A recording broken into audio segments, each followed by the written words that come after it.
Bon, bah là comme on peut le voir, c'est une zone qui est juste magnifique. Il y a des arbres qui tombent dans l'eau, des nénuphars.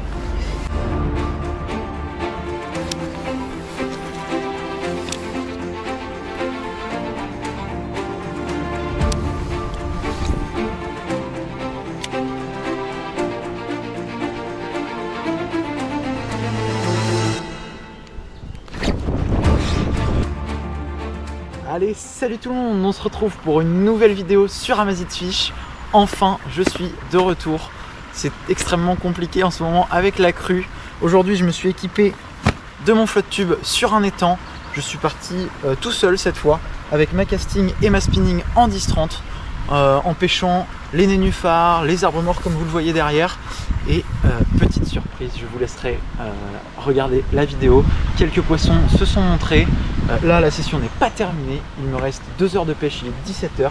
Je ne perds pas de temps, je vous souhaite une bonne vidéo. Et surtout, profitez bien. Allez, à la prochaine!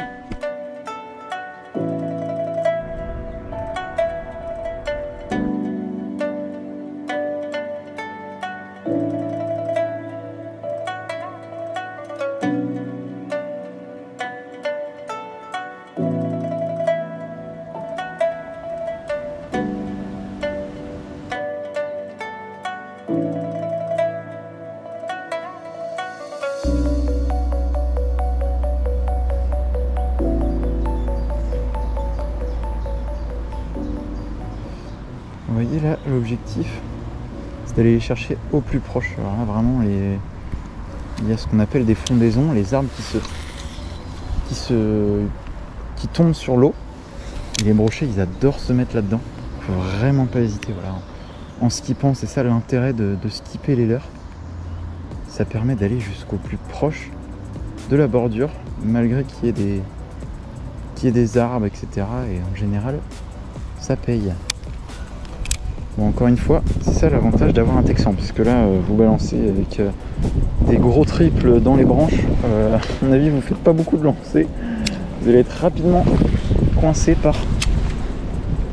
dans les arbres. Donc, c'est essentiel d'avoir du texan.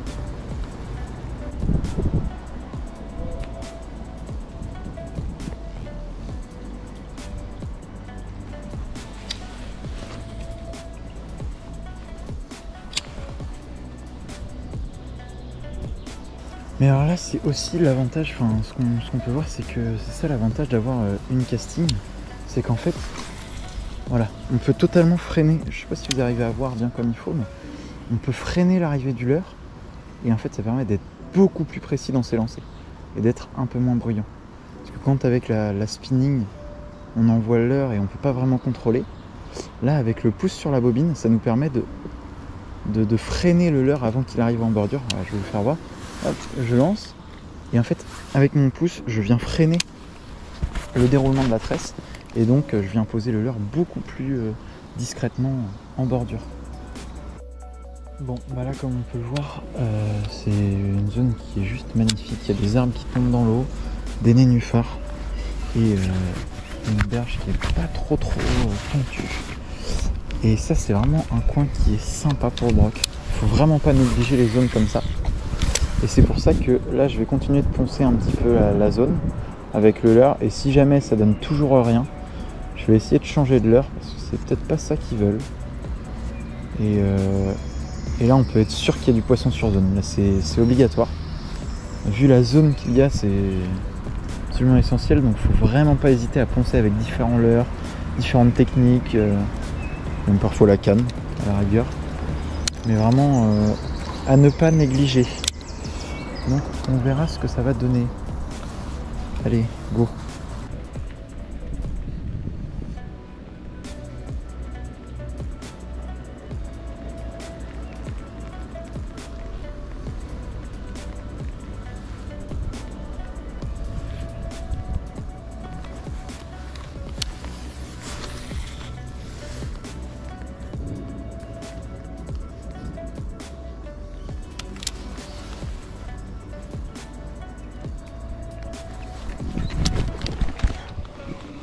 Oh non, loupé, putain. Oh non, non, non, non, Mathias. Non. Bon, par contre, au moins, on sait que c'était pas ce qu'il fallait tout à l'heure. Ah, punaise. Et puis, il m'a encore déchiqueté, quoi. Bon, et bien là, on sait qu'il y a un broc sur la zone. Le mieux à faire dans ces cas-là, c'est pas se précipiter comme je viens de faire. Ça va être de changer, d'essayer de le déclencher. Je vais essayer de repasser avec le leurre parce que je l'ai pas piqué. Et donc, il a peut-être pas forcément capté que c'était un leurre. Donc hop, on essaie de repasser.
Non.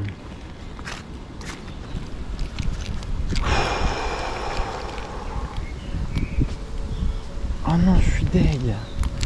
Ah, et puis là, après avoir bougé ça, laisse tomber. C'est mort. Oh non, bah non.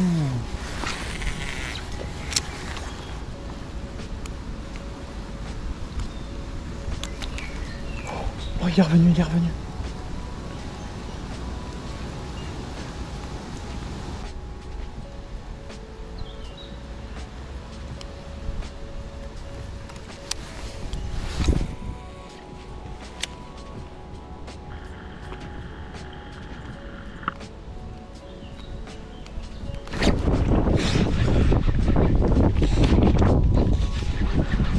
Voilà. Ah bah. Ah, ah saleté. Oh oui. Super.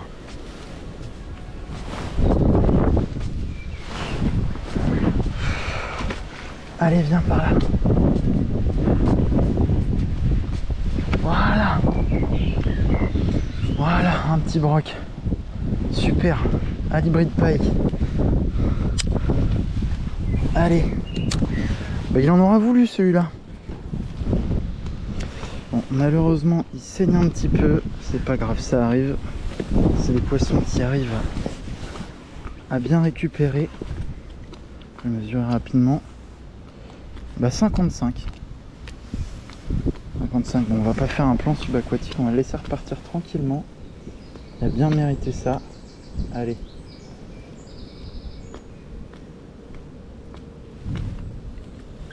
Voilà. Bon, et bien voilà. Le leurre qui a pris le broc. Bon, voilà, il me l'a un peu tordu. Il va falloir que je redresse ça, mais voilà, c'est une imitation brochet. Vous l'avez vu la dernière fois dans la dernière vidéo. Ça a une super nage.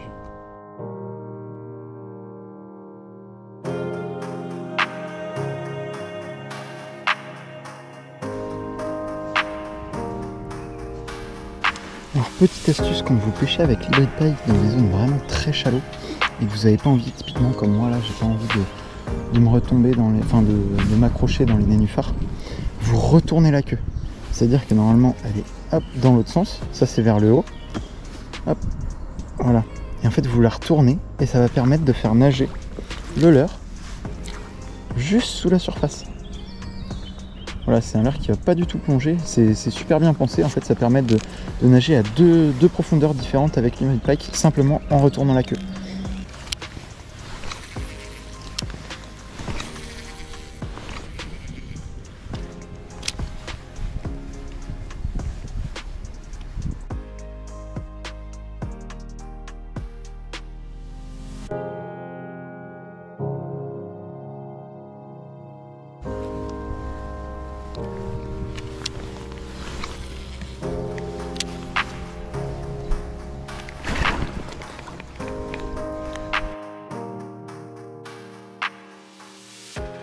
Bon et bien les amis, c'est sur ça que se termine la vidéo. Malheureusement on n'a pas eu plus de poissons, mais bon, en ces temps difficiles ça fait toujours plaisir d'avoir un peu d'action.